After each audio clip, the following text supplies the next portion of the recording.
অবশেষে আইসা পড়ছি জন্মদিনের শেষ অংশের ভলগ নিয়া। বাইরে থেকে কেনাকাটি কইরা ভিতরে আইসা ছবি ভিডিও তুলতাছিলাম। মন ভরে না আমার, বইসা দাঁড়াইয়া সব রকম ভাবে ছবি তুলছি। এইখানে আবার আমার ভাইও খানিক ছবি তুলে নিতেছে।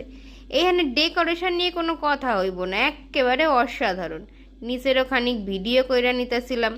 চারপাশটা এত সুন্দর যে কি কইব। অবশেষে আমাকে খাবার আইসা পড়ছে, অনন্যা রোবট নিয়ে আইছে খাবার। এইসব খাবার অর্ডার দিছিলাম। খাইয়া তাইয়া বাথরুমে গিয়া তো ভীষণই সুন্দর লাগছে, কি সুন্দর অ্যাস্থেটিক ভাইবসওয়ালা বাথরুম, কি আর কই। এত সুন্দর আয়না দেখছি আর ছবি তুলুম না, তাই হয় নাকি? খাওন দাওন শেষ কইরা এখন বাড়ি ফেরনের পালা। সবাই মিলা বেড়াই পড়ছি রেস্টুরেন্ট থেকে। পেছনে ওই যে মাতৃদেবীরা আইতাছে। মাদার সাটকে টা টা কইরা টোটোয় বৈশা স্টেশনের দিকে যাইতে যাইতে মা জগদ্ধাত্রীর লাগেও দেখা হইল। তোমরা সব ভালো থাইক্যো, সুস্থ থাইক্যো।